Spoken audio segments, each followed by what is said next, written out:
आप देख रहे हैं अपफ्रंट। मैं हूं जफ़ीर गनी। इस्लामाबाद मुज़ाकरात, अमन की उम्मीद, अमन की जीत। इस वक्त पाकिस्तान और ख़ास तौर पे इस्लामाबाद पूरी दुनिया की तवज्जो का मरकज़ बना हुआ है। और आज ईरान और अमेरिका का जो डेलीगेशंस हैं वो इस वक्त इस्लामाबाद में मौजूद हैं। ज़बरदस्त और फ़ैसलाकुन मरहले में जो मुज़ाकरात हैं वो दाखिल हो चुके हैं। अब तक की जो इत्तलात आ रही हैं उसके मुताबिक जो मुलाकातें रहीं वो बड़ी ज़बरदस्त रहीं, खुशगवार माहौल में बातचीत हुई है। और दोनों लीडरशिप जो है वो एक कमरे में भी मौजूद हैं। फ़ेस टू फेस मुलाकात कितनी देर में होगी ये अभी तक इसके ऊपर इंफॉर्मेशन आना बाकी है, लेकिन ये खुशाइंद बात है कि साजगार माहौल है और मुज़ाकरात में पेशरफ्त हो रही है, बातचीत आगे बढ़ रही है और अच्छे माहौल में बढ़ रही है। ये 1979 के बाद तारीख़ी मौका है कि ईरान और अमेरिका की लीडरशिप एक साथ बैठी हुई है और मुज़ाकरात की टेबल पे आए हैं। कुछ दिन पहले तक कोई ये उम्मीद भी नहीं कर रहा था कि इतनी बड़ी तब्दीली आएगी और इतनी ड्रामाई अंदाज में ये सब कुछ बदलेगा कि ये जंग जो तीसरी आलमी जंग कहा जा रहा था बिल्कुल दहाने पे थी और अचानक ये तब्दीली आती है। और अब हम देख रहे हैं कि आलमी सतह पे और पाकिस्तान एक अमन का दाई बनकर उभरा और आज मेज़बानी कर रहा है, इस सालसी कर रहा है इस जंग के अंदर। कितना बड़ा ये एक तारीख़ी मौका है और इसको तारीख़ में कैसे याद रखा जाएगा, इस पे बात करेंगे। हमें ज्वाइन किया है जनाब GR बलोच साहब ने। साबिक सफ़ीर हैं, माहिर हैं आलमी अमूर के, बहुत बेहतर तरीके से जानते हैं इन डिप्लोमेटिक अफेयर्स को। बलोच साहब खुश आमदीद कहते हैं आपको शो में। बहुत शुक्रिया, थैंक यू सो मच। किस तरह देखते हैं ये कितनी बड़ी कामयाबी है ज़रा आलमी ताकत जो अगर हम देखें पहले भी आपसे बात होती रही हमारी इस जंग के दौरान भी, वो सुपर पावर जो पाकिस्तान को ट्रबल मेकर समझा जाता था, ड्यूल नेशन कहा जाता था, क्या कुछ नहीं कहा गया। और उसके बाद इस्लामाबाद होस्ट कर रहा है इन मुज़ाकरात को और पाकिस्तान की कंट्रीब्यूशन बहुत ज़्यादा है, दुनिया उसकी मौतरिफ हो गई है और यही वजह कि आज पूरी दुनिया की तवज्जो का मरकज़ बना हुआ है इस्लामाबाद। किस तरह देखते हैं आप इसको?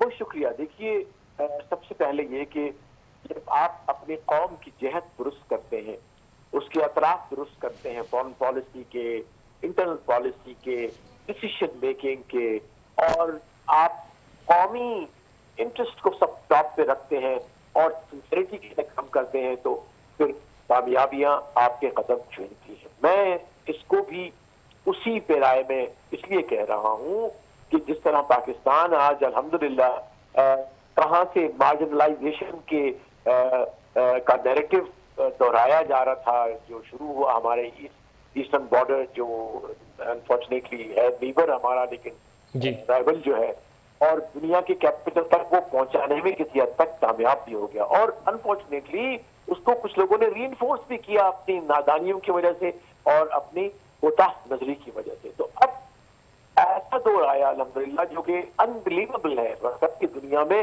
सबसे ज्यादा सर्च करने वाला वर्ड जो है वो पाकिस्तान है इस वक्त, जो गूगल की जी बिल्कुल ठीक है।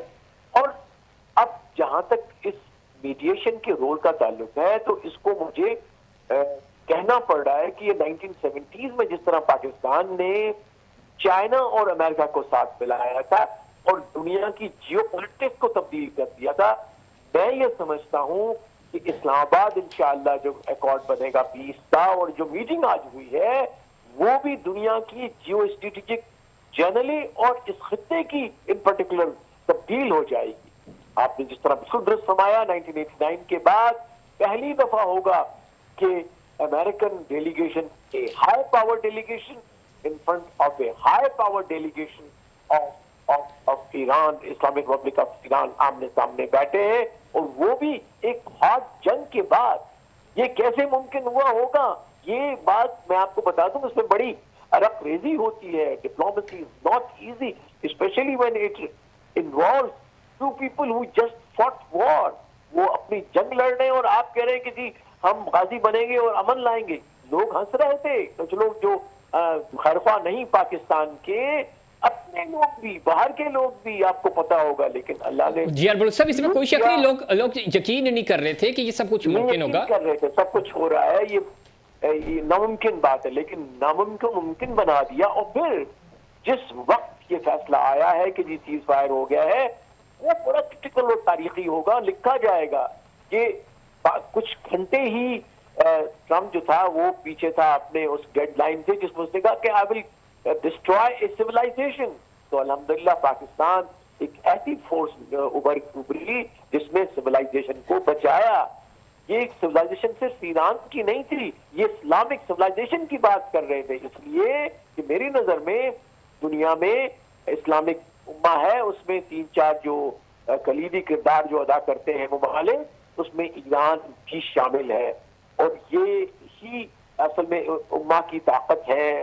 ममालिक कम से कम वेस्ट एशिया और साउथ एशिया के हवाले से पाकिस्तान, ईरान, सऊदी अरब, जीसीसी कंट्रीज, इजिप्ट और टर्की, ये एक ऐसा चौक या 5 कोनी वो है। जी बलोच साहब, इसमें कोई शक नहीं, जिस तरह आप फरमा रहे हैं इस्लामी तहजीब और ख़ास तौर पे उम्मा का इत्तेहाद, नज़रिए की फतह है ये। और बहुत इंपॉर्टेंट भी ये था।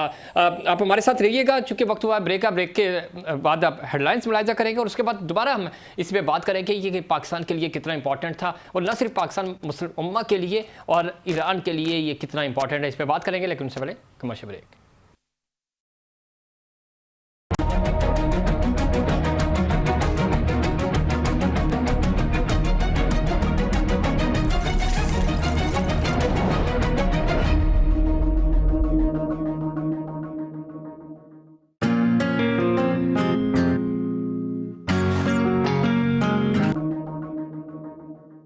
प्रोग्राम में एक बार फिर खुश आमदीद। बात हो रही थी इस्लामाबाद मुज़ाकरात, अमन की उम्मीद और अमन की जीत। बराह रास्त ये मुज़ाकरात इस वक्त जारी हैं। 1979 के बाद पहली दफ़ा अमेरिका और ईरान की लीडरशिप के दरमियान ये मुज़ाकरात हो रहे हैं। और हालिया जो जंग थी उसमें सीज़ फायर के बाद ये इस वक्त पूरी दुनिया की तवज्जो जो है वो इस्लामाबाद की तरफ है, मरकज़ निगाह है इस्लामाबाद।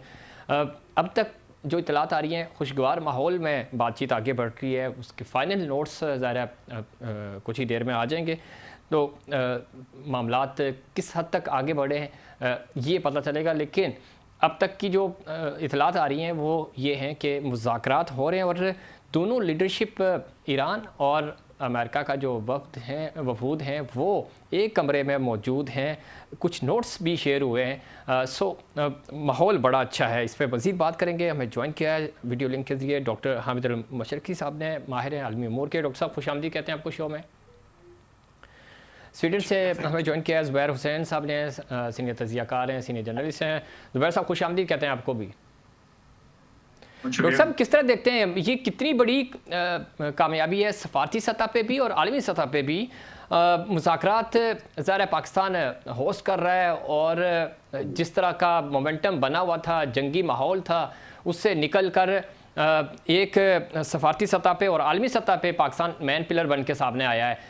किस तरह देखते हैं इस पूरी डेवलपमेंट को डॉक्टर साहब? बिल्कुल, मैं समझता हूँ कि पूरी पाकिस्तानी कौम का जो सर है वो फख्र से बुलंद है और पूरी पाकिस्तानी कौम मुबारकबाद की मुस्तहिक है। और 1979 के बाद ये पहला ऑफिशियल राब्ता है between United states and Iran. उससे पहले जो पाकिस्तान की वाशिंगटन में एम्बेसी है वही किसी भी अमूर के लिए ईरान की बतौर एम्बेसी या राब्ताकार काम करता था। सो पाकिस्तान ईरान के हवाले से फैसिलिटेट जो है वो पिछले 40 साल से करता आ रहा है। और उसकी तरह आज जो सूरत हाल है, मैं समझता हूँ कि आज से 15-20 दिन पहले जब ये जंग शुरू हुई तो दुनिया में किसी ने नहीं सोचा था कि पाकिस्तान वो मुल्क बनेगा जो इस दुनिया को तीसरी आलमी जंग के खतरे से बचाएगा। और पाकिस्तान ही वो मुल्क होगा जो अमेरिका जब अपनी सारी माइट इस्तेमाल कर चुका है, अपने F-35, अपने F-15, अपना B-52 बम्बार, अपने मिसाइल्स और सारी टेक्नोलॉजी और अपने बहरी बेड़े ला के वापस भी ले जा चुका और एक तरह से अपनी सारी पावर एक्सरसाइज करके भी फतह नहीं हासिल कर सका, बल्कि लूजिंग एंड पे खड़ा है। ईरान जो है वो ना रिजीम चेंज हुई वहां पर, ना ईरान के अंदर न्यूक्लियर के हवाले से उनका अमेरिका को कोई कामयाबी हुई और बलाखिर पाकिस्तान को इंटरवीन करना पड़ा एक जंग को खत्म कराने के लिए। और अमेरिका को भी फेस सेविंग दी है और ईरान को भी फेस सेविंग दे रहा है, दोनों ममालिक को फेस सेविंग भी दे रहा है। और इसराइल जो बुनियाद है फितने की और जो शर की बुनियाद है, पाकिस्तान उसके मुकाबले पे खड़ा रहा है इस अंदाज में कि पाकिस्तान ये समझता है कि अगर इस सारे मुज़ाकरात का कोई स्पॉइलर है या इन मुज़ाकरात से कोई नाखुश है पूरी दुनिया में, तो वो इसराइल या इंडिया है, जो मोदी एक दिन पहले नेतन्याहू के साथ खड़ा इस बात का ऐलान कर रहा था कि वो इस जंग में अमेरिका के और इंडिया इसराइल के साथ है। अब पाकिस्तान ने कामयाबी से इनको बिठाया है अल्हम्दुलिल्लाह। मैं ये समझता हूँ कि अभी तक की जो इतलात है, क्योंकि it is very high secret matter, तो अभी तक की जो इतलात है वो यही है कि खुशगवार माहौल में है, एक दूसरे की बात सुनने की जो है वो मुकम्मल तौर पर कैपेसिटी है और एक दूसरे का मौक़िफ़ जानने की बात है। और पाकिस्तान जो है और जो बाकी मुबस्सिरीन है उनकी कोशिश है कि मामलात को कन्फ्रंट्रेशन की तरफ ना ले जाया जाए, बल्कि कोई भी बाहमी रजामंदी के जो अमूर हैं पहले उनको तय कर लिया जाए, ताकि जो मुज़ाकरात का जो मोमेंटम बनना होता है कि एक दूसरे की बॉडी लैंग्वेज को रिलैक्स करना होता है, उस तरफ जाया जाए। और उसके अंदर सबसे इम्पोर्टेंट यही है कि मुज़ाकरात का मोमेंटम बने। जो बातें ईरान की मानने वाली हैं और जो अमेरिका मानने इसमें कोई शक नहीं, डॉक्टर साहब बिल्कुल दुरुस्त कहा आपने, और ज़ाहिर है कोई तवक्को भी नहीं कर रहा था।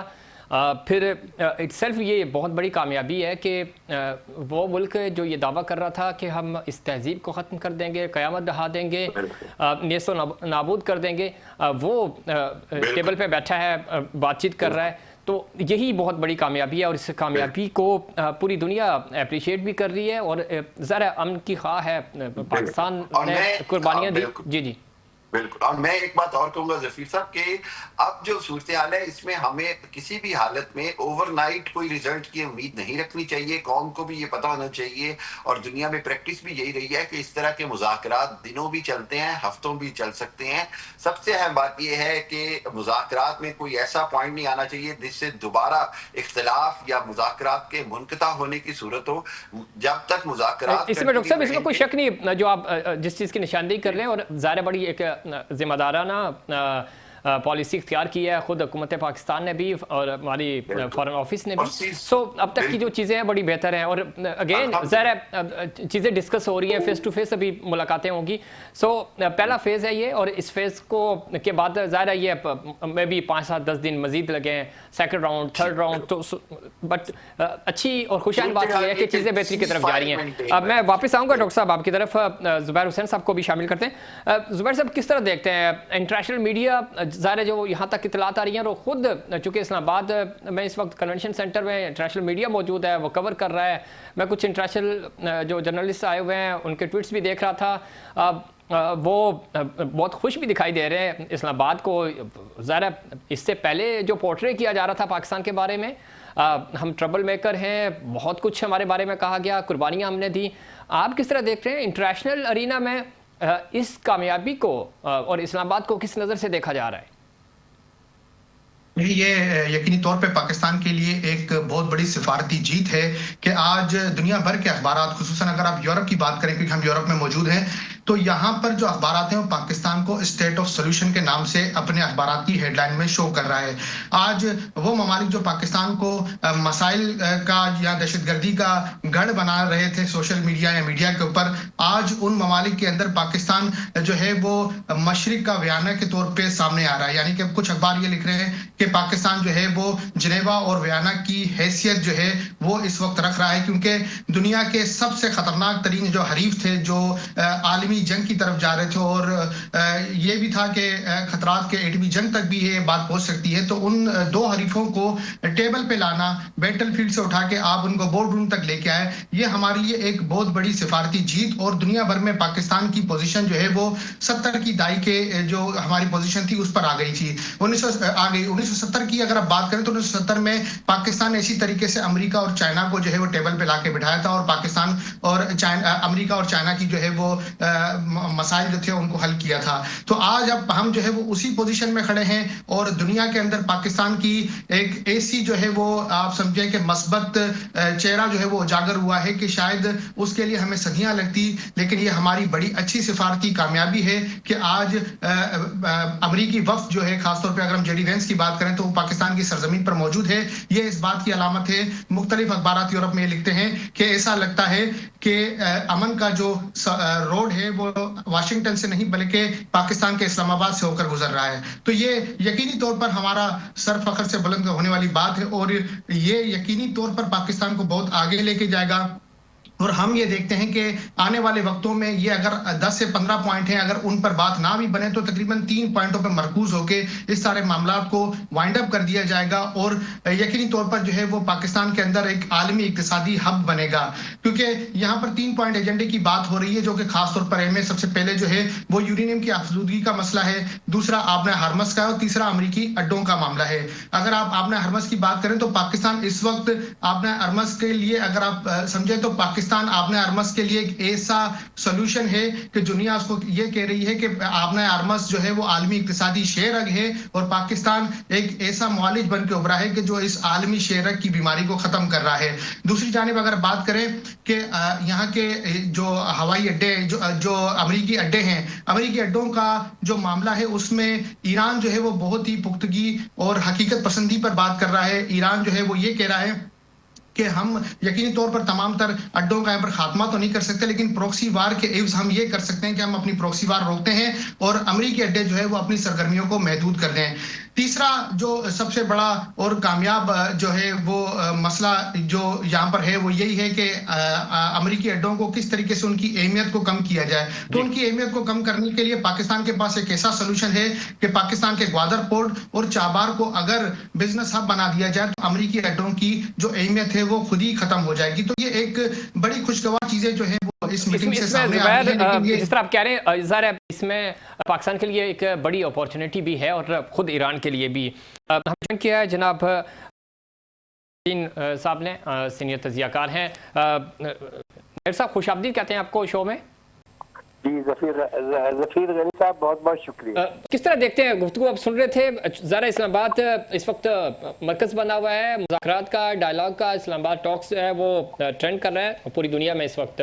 किस तरह देख रहे हैं कितनी बड़ी कामयाबी है सफारती सतह पे भी और ख़ास तौर पे चूँकि बिल्कुल जंग के दहाने पे खड़े थे दोनों मुल्क और पाकिस्तान की काविशों की वजह से ये तीसरी आलमी जंग और न सिर्फ आलमी बल्कि एटमी जंग जो है वो रोकने में कामयाब हुआ और अब मामलात इतने अच्छे हो गए कि दोनों मुल्क जो है वो एक छत के नीचे बैठे हुए हैं। जी अल्हम्दुलिल्लाह, आप बिल्कुल सही फरमा रहे हैं। अल्लाह के फजल से पिछले साल मई से, वैसे तो खैर अप्रैल के महीने से ही सारा मसला शुरू हो गया था पुलवामा का, जो इंडिया ने फर्स्ट फ्लैग किया था, लेकिन मई में पाकिस्तान को एक मिलिट्री तौर पे बहुत बड़ी ताकत बन के उभरा अल्लाह के हुक्म से और इंडिया को इसने जिसे कहते हैं ना चेकमेट किया। और मेरे हिसाब से जो 1971 और 84 के दो हमारे दाग थे उनको भी धो दिया और उसका नतीजा ये हुआ कि इंडिया के बजाय पाकिस्तान को इस एरिया का नेट सिक्योरिटी प्रोवाइडर कहा जाने लगा। और मैंने तो यहाँ तक कहा था कि न्यूजीलैंड के साहिलों से लेके इसराइल के बॉर्डर तक इस एरिया में पूरे में अब अगर चीन के बाद कोई मिलिट्री ताकत है तो वो पाकिस्तान है। और खुदा की शान देखें कि मतलब आज साल भी पूरा नहीं हुआ और पाकिस्तान को डिप्लोमेटिकली आप इस एरिया में मोस्ट इम्पोर्टेंट कंट्री का दर्जा दे सकते हैं, जिसकी के मेरा मतलब है कि चाइना ने भी खास तौर पे ट्वीट करके तारीफ की कि पाकिस्तान की ये जो एक एफर्ट है जिसने कि आलमी जंग होते होते रुकवा दी, जिसने जंग को फैलते हुए रुकवा दिया, हजारों लोगों की जिंदगी और मौत का मसला था। और अमेरिका एक बदमस्त हाथी की तरह ईरान पर, मतलब ईरान को वो शिकस्त तो नहीं दे सके थे जी, लेकिन ये है कि ईरान को नुकसान तो पहुंचा रहे थे और 40 लाख लोग ईरान में बेघर हो गए थे और बेशुमार लोग जख्मी और हलाक हुए। लेकिन ईरान ने भी ये साबित किया कि जो अमेरिका ने आखिरी एक कोशिश की थी बकौल अमेरिका के खुद कि जी 155 जहाज़ों और हेलीकॉप्टरों से उन्होंने हमला किया था, वो हमला उनका पसपा किया और उसको उन्होंने इस तरह से पसपा किया कि उसमें बाज़ जगह पे कहा जाता है कि उनके 12 जहाज और हेलीकॉप्टर तबाह हुए, बाज़ जगह पे कहता है 5 और 6।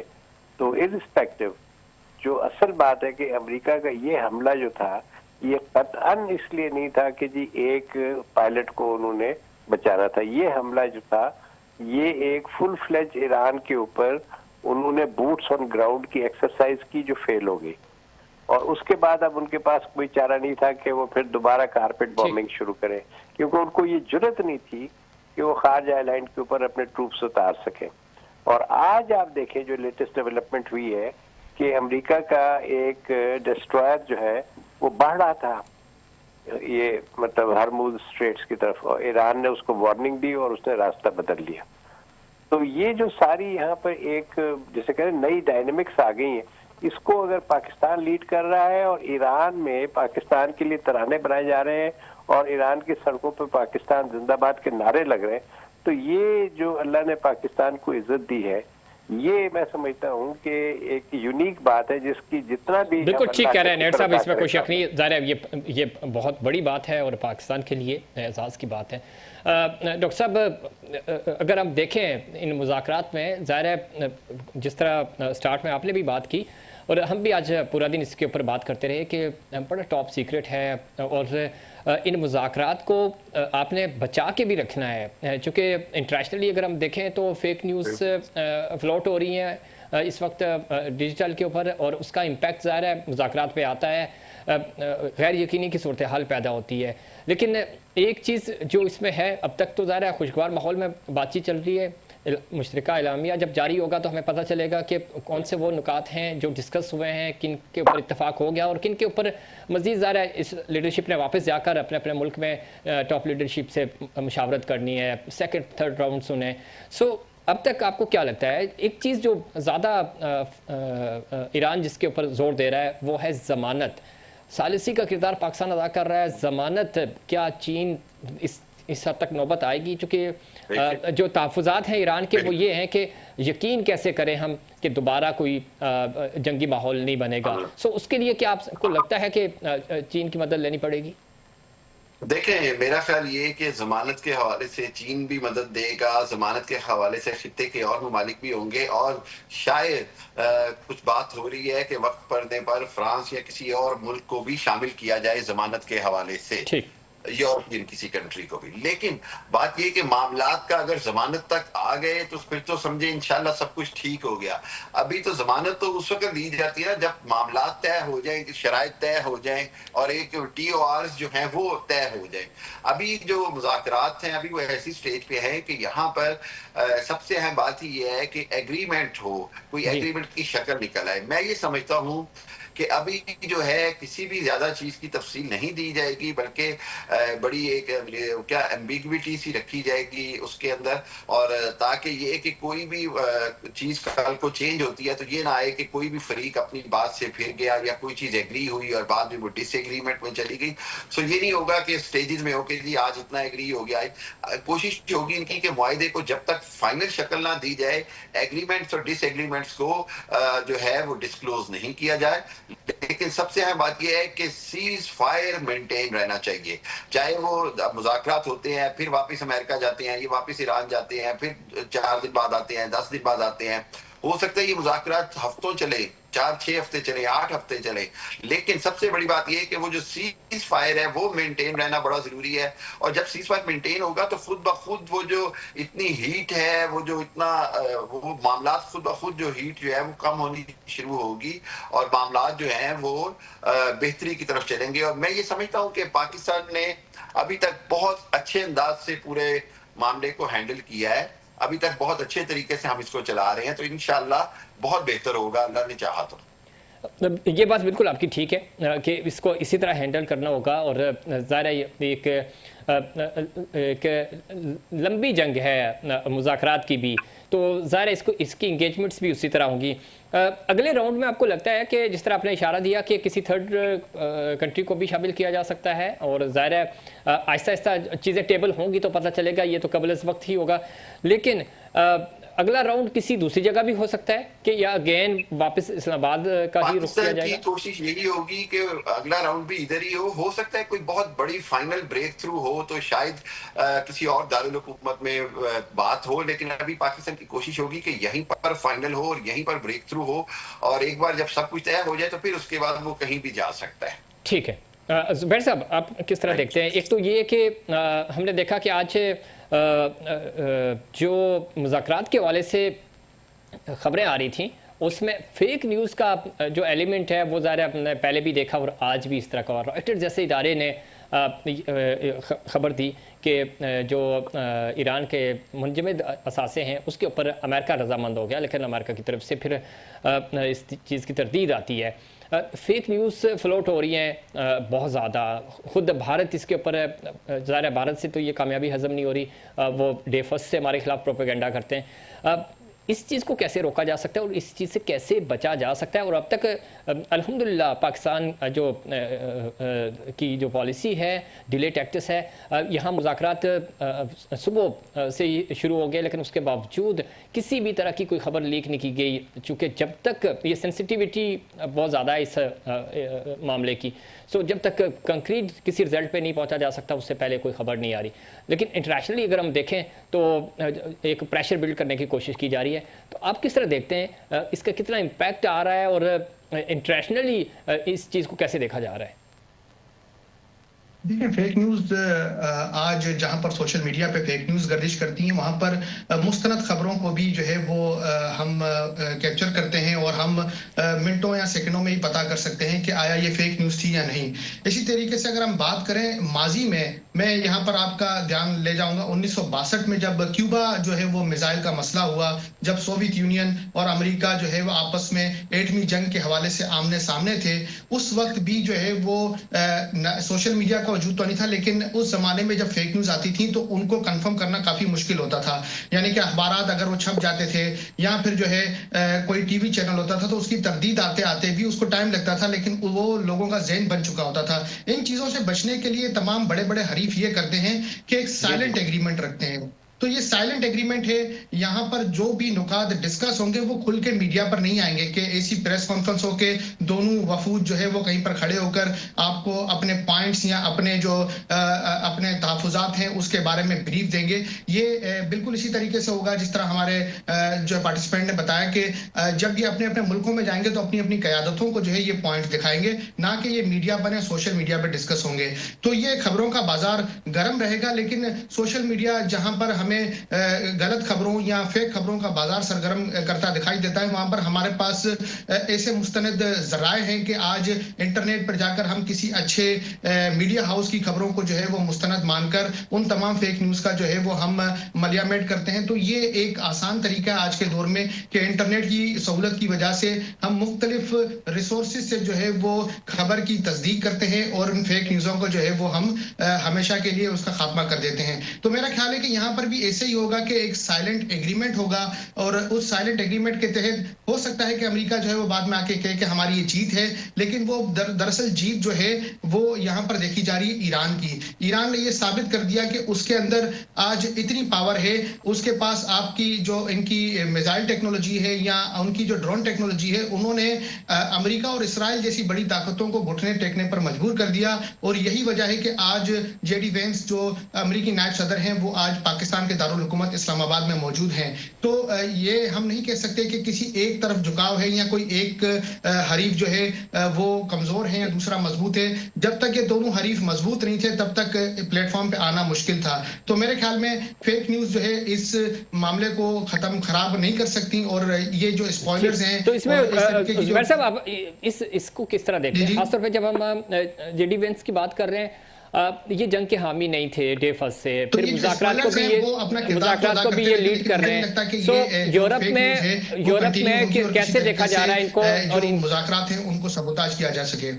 जी, यूरोप में जेडी वेंस के किरदार को कैसे देखा जा रहा है? और अब ज़ाहिर है वो जंग के हामी नहीं थे डे फर्स्ट से और अब इस मुज़ाकरात में भी वो शामिल हैं, मुज़ाकरात को भी लीड कर रहे हैं। अमेरिकन्स जो थिंक टैंक्स हैं वो भी ये कह रहे हैं कि जंग में नहीं जाना चाहिए था, बट अब वो जंग से निकलना भी चाह रहे हैं। तो आपको लगता है कि ये बड़े संजीदा किस्म के मुज़ाकरात हो रहे हैं, तो इनका ये फैसला कुन साबित होंगे, मस्बत साबित होंगे? और यूरोप इसके बारे में क्या सोच रहा है? वहाँ जो अमूमी राय है वो क्या देखी जा रही है? देखिए, अगर आप यूरोप की बात करें तो यूरोप का इस वक्त जो सबसे बड़ा जो आप समझे कि मसला है वो यहाँ की इकोनॉमी है। यूरोप की जो मईशत है उसको उन्होंने संभालने के लिए ये आबना हार्मस का जो मसला है उसको हल करना बहुत जरूरी है, क्योंकि यहाँ पर अगर एनर्जी के प्राइसेस 400% तक जाकर पहुंचेंगे तो यहाँ पर गुर्बत जो है वो समझ लें कि दरवाजे पर दस्तखत दे रही है, क्योंकि यूरोप का बहुत सारा सरमाया उठकर खित्ते से मिडिल ईस्ट की तरफ गया है या दूसरे ममालिक की तरफ गया है। तो अब जो हमारी यहाँ पर यूरोप की इकोनॉमी है उसको सहारा देना है, तो उसके लिए आबना हार्मस का खुलना बहुत जरूरी है। और इसके लिए पाकिस्तान को जितनी सपोर्ट चाहिए वो यूरोपीय यूनियन से बैकडोर चैनल मिलती रहेगी और मिल भी रही है, क्योंकि वो किसी भी तरीके से नहीं चाहते कि इसराइल और इंडिया जो है इन मुज़ाकरात को खराब करें। तो इन दोनों को लगाम देने के लिए यूरोपीय यूनियन अपना बड़ा कलीदी किरदार अदा कर रहा है। सेनेर साहब, आप किस तरह देखते हैं, चूंकि वक्त भी मेरे पास कम है, फैसला कुन मरहला है ज़रा मुज़ाकरात की जब हम बात कर रहे हैं तो मुज़ाकरात आज लेट नाइट अर्ली मॉर्निंग हमारे पास एलामिया भी आ जाएगा और इंशाल्लाह ताला मस्बत नताइज ही आएंगे, हम ये उम्मीद कर रहे हैं। किस तरह देखते हैं इसके बाद का इम्पैक्ट क्या होगा? पाकिस्तान आलमी सतह पे एक बड़ी ताकत बन के उभरा है, जो स्टार्ट में भी हमने इसका जिक्र किया कि पाकिस्तान को ट्रबल मेकर समझा जाता था, पाकिस्तान ग्लोबल पीस मेकर बनकर सामने आया है। ये इम्पैक्ट कितना पड़ेगा और ज़ाहिर है उसके बाद से पाकिस्तान अब दुनिया के फैसले जहाँ जहाँ पे भी होंगे पाकिस्तान को आप रूल आउट नहीं कर सकते जिस तरह माजी में करने की कोशिश की जाती रही। जी, ये बिल्कुल सही बात है कि पाकिस्तान एक नए इमेज के साथ सामने आया है, जिसमें मिलिट्री अफेयर्स में नेट सिक्योरिटी प्रोवाइडर है और डिप्लोमेटिक अफेयर्स में आप समझ लें कि नेट जो है रीजनल स्टेबलाइजर के तौर पे सामने आया है।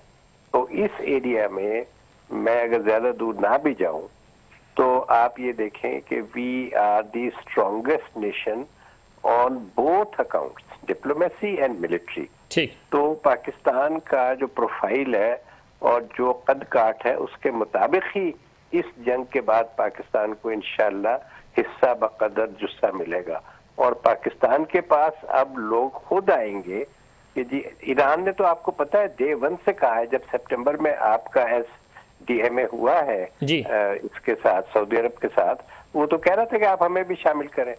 और ईरान को देखें कि ये कितना पावरफुल मुल्क है कि जिसके पास अमेरिका जो है आज मजबूर हुआ है एक सुपर पावर सो कॉल्ड कहलाता था उससे बराबरी की सतह पे मुज़ाकरात करने का। वरना आपको मैं अगर ले जाऊं, जो 28 फरवरी का इनका स्टेटमेंट था डोनाल्ड ट्रंप का, वो कह रहे थे कि जी ईरान जो है 2 दिन में सरेंडर डॉक्यूमेंट अनकंडीशनल साइन कर देगा। उनको तो ये एक्सपेक्टेशन थी, लेकिन उनको ये नहीं पता था कि सरेंडर तो ईरान ने नहीं किया, लेकिन अगर टेक्निकली देखें तो सरेंडर तो अमेरिका ने किया। अगर इतनी बड़ी ताकत वो आके ईरान से कह रही है कि जी मेरे साथ सीज फायर करो और सीज फायर करके फिर मेरे साथ मुज़ाकरात करो और बीच में कोई और नहीं होगा, सिर्फ ईरान और अमेरिका आमने सामने बैठे हैं, तो दोनों बराबर के फरीक बैठे हैं। बिल्कुल ऐसे ही। तो ईरान का प्रोफाइल देखें कि जीरो से उठ के वो कहाँ आ गया, और खुद ये कहते हैं कि ना उसकी नेवी है ना उसकी एयरफोर्स है, तो फिर है क्या उसके पास?